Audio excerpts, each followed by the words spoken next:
क्या आप लोग जानते हैं जीरोज ऑफ पॉलिनोमियल बहुपद के प्रकार क्या होते हैं? आइए आज हम यही जानेंगे। तो देखिए, जीरोज ऑफ पॉलिनोमियल बहुपद के शून्य। शून्य का मतलब क्या होता है? शून्य जैसे हमारे दिमाग में आता है तो हम कंफ्यूज हो जाते हैं कि शून्य का मतलब जीरो, तो जीरो क्या? तो यहाँ पे ये होता है कि यहाँ पे x का ऐसा मान, कोई भी बहुपद हो, बहुपद या रैखिक बहुपद हो सकता है, द्विघाती बहुपद हो सकता है। तो अगर कोई भी बहुपद है जिसमें वेरिएबल का मान क्या रखा जाए कि वो पूरे पॉलिनोमियल को जीरो बना दे, मतलब x की ऐसी क्या वैल्यू रखी जाए कि जो इस बहुपद को, इस रेखीय समीकरण को जो है जीरो बना दे। तो हम लोग इसको ऐसे निकालेंगे। तो ये लिखे हमारे पास दिया है x minus x plus two बराबर, इसको हम जीरो के बराबर रखते हैं। तो x बराबर क्या हो जाएगा, ये प्लस की वैल्यू इधर लिखी है तो इधर आएगी तो माइनस, तो अर्थात x का मान आ गया 2। अब यहाँ पे देखो पुट करके देखते हैं x का मान।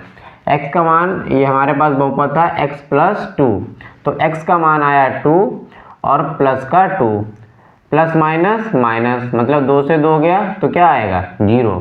मतलब x का -2 अगर वैल्यू रखने पर इस वाले बहुपद का मान 0 हो जाएगा। इसीलिए इसका नाम रखा गया है बहुपद का शून्य, मतलब बहुपद का ऐसा मान जो पूरे समीकरण को क्या बना दे, शून्य बना दे। ऐसे कोई और भी एग्जाम्पल ले सकते हैं, जैसे मैंने लिखा 2x मानिए बहुपद px। ये px क्या होता है, मतलब ये इसका कुछ नाम रखना पड़ता है, तो मैंने p नाम रख दिया और यहाँ पे x वो होगा जो यहाँ पे वेरिएबल होगा। तो यहाँ पे x वेरिएबल है इसीलिए हमने यहाँ पे x लिखा है, प्लस 3। अब हमें इसका क्या निकालना है, शून्य निकालना है। तो क्या करेंगे हम लोग, 2x प्लस 3 बराबर 0 के रख देंगे। तो 2x बराबर क्या हो जाएगा, 3। तो x बराबर हो जाएगा 3 अपॉन ये 2 मल्टीप्लाई में इधर आएगा, अपॉन में हो जाएगा। मतलब x का मान अगर हम 3/2 रखें इसमें, तो x इस रेखीय समीकरण का मान 0 हो जाएगा। जैसे रख के देखते हैं, लिखा है 2x प्लस 3, तो 2 की जगह 2 और x की जगह 3/2 और प्लस 3। सॉरी, यहाँ पे प्लस की वैल्यू थी 3, तो यहाँ पे माइनस की हो जाएगी, तो ये वही माइनस का आएगा। तो ये हो गया माइनस का, 2 से 2 कैंसिल आउट, तो -3 प्लस 3 प्लस माइनस माइनस, मतलब 3 से 3 गया तो 0। ठीक है, समझ में आया होगा। अब देखो, ये तो हो गया रेखीय समीकरण, लेकिन जब द्विघाती बहुपद होता है तब निकालना सबसे कठिन होता है। तो इस द्विघाती समीकरण के हम शून्य कैसे निकालेंगे ये हम देखेंगे। तो सबसे पहले हम इसके फैक्टर करते हैं। फैक्टर करने से पहले क्या करेंगे, जो पहला वाला पद है और जो लास्ट वाला पद है, तो एक्स स्क्वायर का जो गुणांक है, गुणांक मतलब इसके साथ जो गुणा में क्या है, 2, एक्स स्क्वायर के गुणा में 2 है, और जो हमारा अचर पद है इन दोनों की कर लेते हैं मल्टीप्लाई। जब हम मल्टीप्लाई करेंगे 9 और 2 की तो आएगा हमारा 18। अब जो 18 आया, 18 के हमें ऐसे दो गुणनखंड करने हैं जिसको गुणा करने पर 18 आए और घटाने पर 3 आए। घटाने पर क्यों, क्योंकि यहाँ पे माइनस का निशान लगा है, तो घटाने पर क्या आना चाहिए, 3 आना चाहिए। तो हम इसको कर लेते हैं, 18 के गुणनखंड, 2 × 18, 3 × 9 और 3 × 1 3, तो 3 × 9 से 2 गया तो आएगा नहीं, 3 दूनी 6, 6 से 3 गया तो 3 आ जाएगा। तो हमारे पास होगा फैक्टर 6 × 3 बराबर कितना आएगा, 18, और 6 से 3 जाएगा तो भी क्या आएगा, 3। तो हमारे पास ये दो क्या हो गए, हमारे पास जोड़े मिल गए। अब हम इसको क्या लिख सकते हैं, 2x² माइनस 3x को क्या लिख सकते हैं, 6x माइनस 3x। 6x से 3x जाएगा तो 3x ही तो बचेगा, तो इसको हम ऐसे लिख सकते हैं -9।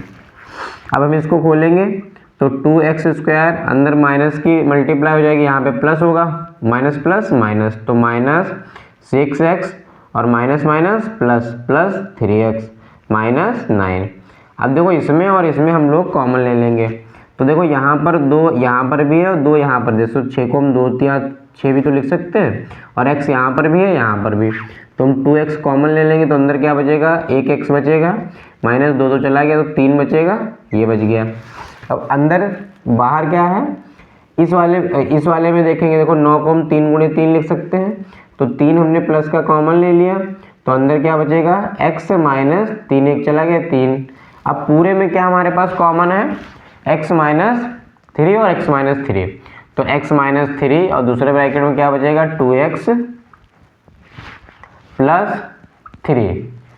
अब देखो ये हमारे पास 2 आ गए, तो इन दोनों को क्या करेंगे हम लोग 0 के बराबर रख देंगे, तो यहाँ पे x माइनस 3 बराबर 0 बराबर हो जाएगा x बराबर 3, माइनस वाली वैल्यू उधर जाएगी तो 3 हो जाएगी।